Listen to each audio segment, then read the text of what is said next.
The Last Night of Peace, June 6, 1944. The time is 0015 hours.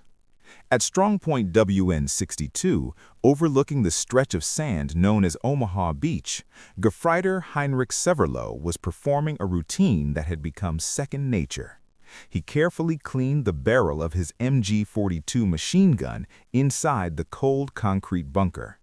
In his pocket, tucked away for safety, was a letter from his girlfriend in Metzingen.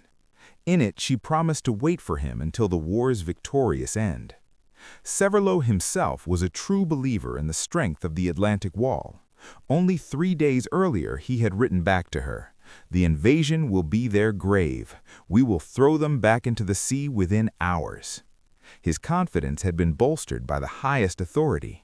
Field Marshal Erwin Rommel, the legendary Desert Fox, had personally inspected their positions just days prior. Rommel had looked through the very aperture of Severloh's gun, studied the overlapping fields of fire, and nodded with grim satisfaction. "When they come," Rommel had told the men, "this beach will be their cemetery." Through the narrow embrasure, Severloh could see nothing but a peaceful, ink-black darkness stretching over the English Channel. The night was eerily calm. He could not have known that in just 12 hours he would be found weeping uncontrollably in his bunker, surrounded by a mountain of 13,500 empty shell casings. His gun barrel would be warped from the relentless heat of fire, and his mind would simply refuse to process the sheer scale of the armada his eyes were seeing. The myth of the impregnable wall. While Severloh would later be nicknamed the Beast of Omaha and claimed to have inflicted thousands of casualties, historians note the mathematical impossibility of those figures, given that total American casualties at Omaha were roughly 2,400. However, the true story of the German defeat wasn't about individual kill counts. It was about the collision of two different eras of warfare. The Atlantic Wall was a marvel of German propaganda. Stretching 2,400 miles from the fjords of Norway to the Spanish border, it was called the most formidable defensive line in history. Along the Normandy coast, 58 divisions manned positions that had consumed 17 million cubic meters of concrete and 1.2 million tons of steel. Hitler had declared it impregnable, and looking at the defenses of Omaha Beach, one could see why. Records from the U.S. Army Center of Military History detailed the terrifying array of weaponry waiting for the Allies. 8 heavy concrete bunkers and 35 pillboxes. 18 anti-tank gun positions and 45 rocket launcher sites, 85 machine gun nests and 6 mortar pits. The beach itself had been transformed into a nightmare. In the tidal zone, 3,700 obstacles were planted, Belgian gates, Czech hedgehogs, and wooden stakes topped with teller mines designed to rip the hulls out of landing craft. Behind the beaches, 6.5 million mines had been laid. Rommel had actually wanted 60 million. Colonel Ernst Goth, commanding the 916th Grenadier Regiment, had calculated that his 4 batteries could deliver 120 rounds per minute into the landing sectors. On paper, it was a mathematical certainty that no force could survive the crossing. The great meteorological blunder. On June 5th, the weather turned. Walter Stuba, the Luftwaffe's lead meteorologist in Paris, declared an invasion was impossible for at least 2 weeks. Wind speeds had reached 25 knots, and waves in the channel were 6 feet high. Based on this forecast, the German command structure essentially took a holiday. Rommel left for Germany to celebrate his wife's birthday, carrying a pair of gray suede shoes he had bought for her in Paris. General Friedrich Dollmann ordered his commanders to a war game exercise in Rennes. Even the naval patrols that usually swept the channel were canceled due to the rough seas. The Germans were blind. Unknown to them, the Allies possessed weather stations in Greenland and flights over the Atlantic that detected a brief 36-hour window in the storm. At 23:15 on June 5th, German radar sets, The Freya and Würzburg arrays began detecting massive aerial formations. Operators dismissed them as more deception raids. By 0:30 on June 6th, the reports became impossible to ignore. Paratroopers were landing. But the reports were a mess of confusion. Some claimed they were British, others American. Dummy paratroopers equipped with firecrackers, part of Operations Titanic and Rupert, created the illusion of a force 10 times its actual size.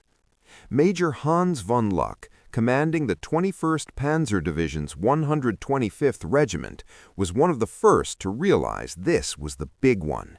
He awakened to reports of paratroopers near his positions and immediately asked for permission to counterattack. The response from his headquarters was a death sentence. Do not move until the situation clarifies.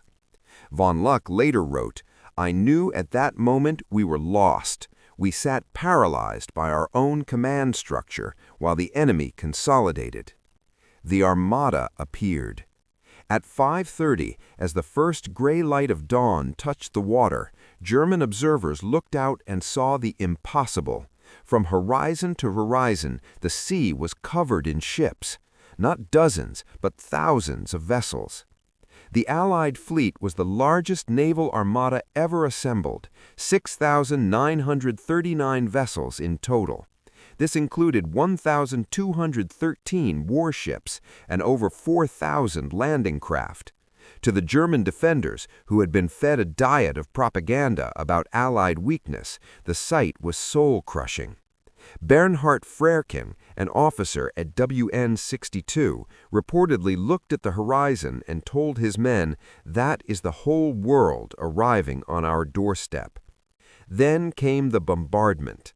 Nothing in the German experience, not even the brutal fighting on the Eastern Front, prepared them for the power of naval guns. The USS Texas fired 255 14-inch shells at Point du Hoc in just 34 minutes. HMS Warspite opened fire with such intensity that its shells were said to sound like freight trains passing overhead. According to German veterans, the concrete bunkers they trusted began to crack like sandcastles. Men were buried alive as the earth itself shook under the weight of thousands of tons of explosives. The impotence of the Luftwaffe. In the air, the German response was non-existent. Oberst Joseph Pips Priller, commanding Jagdprisvater 26, received orders to attack the entire fleet. His response in the Wing's war diary remains legendary. "What entire force? I have 2 planes." The Luftwaffe, which once dominated the skies of Europe, could only muster 319 sorties on D-Day, compared to 14,674 Allied sorties. Priller and his wingman made a single, desperate strafing run over Sword Beach in their FW-19s before disappearing into the clouds. It was a symbolic gesture of German impotence. The Knights of the Air were gone. The bloody reality of Omaha. At 06:30, the first waves hit the sand. Heinrich Severloh at WN 62 began firing his MG-42 at 06:35. His position was one of the few that had escaped damage from the naval guns. For 9 straight hours, he fired into the waves of men coming ashore. He fired so many rounds that the air in the bunker became toxic with cordite. But no matter how many men fell, more appeared. This was the moment the German defenders experienced material shock, a mental breakdown caused by confronting an overwhelming, inexhaustible force. By midday, the Germans were running out of everything. Defensive plans were based on the assumption of a limited assault. No one had planned for this. Supply lines were non-existent because Allied fighter bombers destroyed anything that moved on the roads. By the afternoon, German artillery batteries were being rationed to just 4 shells per gun per day. Meanwhile, American destroyers were firing hundreds of shells at single machine gun nests. The armor that never came. The German panzer reserves, the force Rommel insisted must be used on the beaches, remained idle. The 21st Panzer Division didn't receive orders to move until 10 a.m., 4 hours after the landings began. When they finally attacked at 16:20, they were met by a new kind of warfare: Hobart's funnies, specialized Allied tanks with flails for mines, flamethrowers, and bridging equipment that made German defenses look obsolete. By the time the panzers reached the coast, they saw Operation Mallard, a sky filled with 250 gliders bringing in fresh British airborne troops. Fearing they were being surrounded by an airborne army, the panzers withdrew.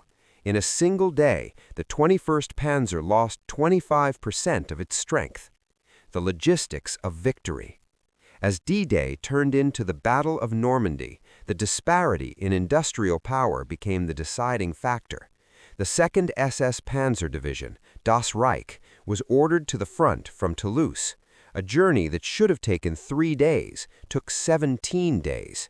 They were harassed by the French resistance and pulverized by Allied aircraft, arriving with 30% of their vehicles already destroyed before they ever saw an Allied soldier. In contrast, the Allies were building the Mulberry Harbors, massive artificial ports that allowed them to land 15,000 tons of supplies every single day. By June 12th, the Allies had linked their beachheads. The elite German paratroopers of the 6th Fallschirmjäger Regiment, men who had never retreated, were broken. Their commander, Friedrich von der Heitze, reported, "My regiment no longer exists. The survivors are psychologically shattered." The final collapse. Even rare tactical victories, like Michael Wittmann's legendary ambush at Villers-Bocage, where he destroyed over a dozen British tanks in 15 minutes, were meaningless. Wittmann was a tactical genius, but he was fighting a war of mathematics. When his Tiger tank was disabled, the Germans struggled to replace it. When the British lost a dozen tanks, they replaced them within hours. The end came in the Falaise Pocket in August. 10,000 Germans died, and 50,000 were captured in a cauldron of fire. Roads were carpeted with the wreckage of the German army. The final accounting of Normandy is staggering. German losses, approximately 320,000 casualties and 2,300 tanks, virtually all armor in France. Allied losses, approximately 230,000 casualties, but with a replacement system that exceeded losses every day. The lesson of the arsenal. General Hans Speidel, Rommel's chief of staff, wrote in his memoirs, "Normandy proved that courage alone could not overcome industrial supremacy. We faced an enemy who had mechanized victory itself." The German defenders of Normandy began June 6th believing in the superiority of the German soldier. They ended it as witnesses to the arsenal of democracy. They saw Ford's Willow Run plant in action, a factory producing one B-24 bomber every 63 minutes. They saw a world where production statistics mattered more than tactical brilliance. Heinrich Severloh survived the war, but he was haunted until his death in 2006 by those 13,500 rounds. He realized, as did his comrades, that they weren't just fighting an army, they were fighting a global industrial machine. In the age of total war, the bravest soldiers in the world couldn't hold back the tide when that tide was made of American steel and infinite resources. D-Day wasn't just a battle, it was the moment the Third Reich collided with reality and shattered.